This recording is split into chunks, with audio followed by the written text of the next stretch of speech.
महाभारत में ना एक ऐसे खजाने का जिक्र है जिसके आगे कोई टिक ही नहीं सकता था। हम बात कर रहे हैं कर्ण के दिव्य कवच की, एक ऐसा रहस्य जो आज तक अनसुलझा है। तो चलिए इस इनक्रेडिबल आर्टिफैक्ट की कहानी में उतरते हैं। तो सवाल यही उठता है कि दुनिया का सबसे पावरफुल डिफेंस सिस्टम आखिर है कहाँ? मतलब इतिहास का वो सबसे शक्तिशाली कवच जो किसी को भी इनविंसिबल बना दे, वो गया कहाँ? गायब कैसे हो गया? हम बात कर रहे हैं सूर्यपुत्र कर्ण की, एक ऐसा योद्धा जिसे कोई देवता तक छू नहीं सकता था। जानते हैं क्यों? क्योंकि उनके पास था उनका दिव्य कवच और कुंडल। और ये कोई मामूली बात नहीं थी। जब तक ये कवच कर्ण के शरीर पर था, उन्हें हराना लिटरली इम्पॉसिबल था। तो फिर सवाल ये उठता है कि वो हारे कैसे? आखिर हुआ क्या था? देखिए, इस कवच की पूरी कहानी समझने के लिए ना हमें इसकी शुरुआत में जाना होगा। ये कवच कर्ण को उनके पिता यानी सूर्यदेव से मिला एक डिवाइन गिफ्ट था। और सबसे हैरान करने वाली बात तो ये है कि ये कवच किसी आम धातु का बना ही नहीं था। माना जाता है कि ये साक्षात अमृत से बना था।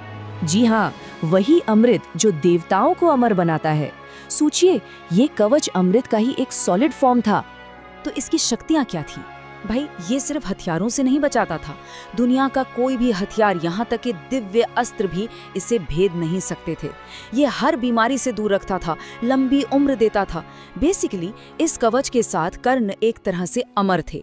कहा तो ये भी जाता है कि श्री कृष्ण जानते थे कि जब तक कर्ण के पास ये कवच है, तब तक पाशुपतास्त्र जैसा महाविनाशक अस्त्र भी उनका कुछ नहीं बिगाड़ सकता। तो अब महाभारत का युद्ध दरवाजे पर था और सब जानते थे कि अगर पांडवों को जीतना है तो कर्ण को हराना ही होगा। और कर्ण को हराने का मतलब था किसी भी तरह उनके शरीर से उस कवच को अलग करना। यही एकमात्र रास्ता था। और यहीं पर देवराज इंद्र ने एक चाल चली। वो कर्ण की दानवीरता के बारे में जानते थे कि वो सुबह की पूजा के बाद किसी को भी खाली हाथ नहीं लौटाते। बस इंद्र ने कर्ण की इसी प्रतिज्ञा का फायदा उठाने के लिए एक बहुत ही सोची समझी साजिश रची। इंद्र एक गरीब ब्राह्मण का रूप धरकर कर्ण के पास पहुंचे और उन्होंने कुछ ऐसा मांगा जिसकी किसी ने कल्पना भी नहीं की होगी। उन्होंने कहा, मुझे सोना चांदी राजपाट कुछ नहीं चाहिए, मुझे तो बस आपके शरीर का ये हिस्सा, आपका कवच और कुंडल चाहिए। ये वो पल था जिसने पूरे युद्ध का रुख मोड़ दिया। सूर्यदेव ने कर्ण को पहले ही आगाह कर दिया था। कर्ण सब जानते थे, उन्हें पता था कि ये एक धोखा है, लेकिन उन्होंने अपनी प्रतिज्ञा नहीं तोड़ी। जरा उस दर्द की कल्पना कीजिए। उन्होंने अपने ही हाथों से चाकू से अपनी त्वचा से चिपके हुए उस कवच को काटकर अलग कर दिया। ये एक ऐसा बलिदान था जिसे देखकर देवता तक कांप उठे थे। तो इंद्र ने कवच तो ले लिया, पर कहानी यहाँ खत्म नहीं हुई, बल्कि अब उनके सामने एक बिल्कुल नई, एक डिवाइन प्रॉब्लम खड़ी हो गई थी। कहते हैं कि इंद्र की सबसे बड़ी मुश्किल ये थी कि ये कवच छल से हासिल किया गया था और स्वर्ग के नियम बहुत साफ हैं।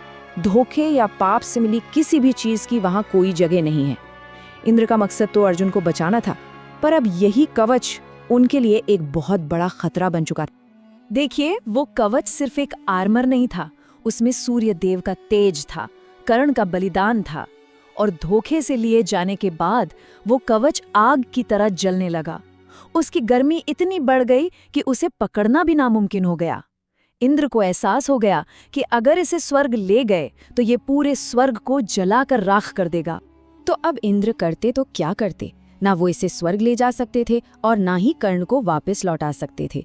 और यहीं से शुरू होता है असली रहस्य कि आखिर इंद्र ने इतने शक्तिशाली कवच को पृथ्वी पर छिपाया तो छिपाया कहाँ? इसके बारे में ना दो मेन थ्योरीज बहुत फेमस हैं। पहली है उड़ीसा का कोणार्क सूर्य मंदिर। क्योंकि ये सूर्यदेव का मंदिर है, तो माना जाता है कि यहाँ की ऊर्जा उस कवच की प्रचंड शक्ति को कंट्रोल कर सकती है। कहते हैं कि इसे समुद्र के नीचे या किसी गुप्त तहखाने में रखा गया है। दूसरी थ्योरी है हिमालय के गंधमादन पर्वत की। माना जाता है कि वहां हनुमान जी जैसे दिव्य रक्षक आज भी उस कवच की पहरेदारी कर रहे हैं। लेकिन सबसे फैसिनेटिंग बात तो ये है कि कई लोग मानते हैं कि ये कवच असल में खोया है ही नहीं, बल्कि ये किसी खास समय और एक बहुत बड़े मकसद का इंतजार कर रहा है। पुराने ग्रंथों जैसे भविष्य पुराण में इस कवच की वापसी की भविष्यवाणी की गई है। मतलब ये खोया नहीं है, बस इंतजार कर रहा है। और माना जाता है कि इसे परशुराम या हनुमान जी जैसे चिरंजीवी आज भी सुरक्षित रखे हुए हैं। तो ये टाइमलाइन इस कवच की पूरी जर्नी को दिखाती है। महाभारत के समय इसे कर्ण से ले लिया गया, आज यानी कलयुग में ये दिव्य शक्तियों की देखरेख में कहीं छिपा है। और भविष्यवाणी ये है कि जब ये युग खत्म होगा और भगवान विष्णु का कल्कि अवतार होगा, तब यही कवच अधर्म के खिलाफ आखिरी लड़ाई लड़ने के लिए फिर से सामने आएगा।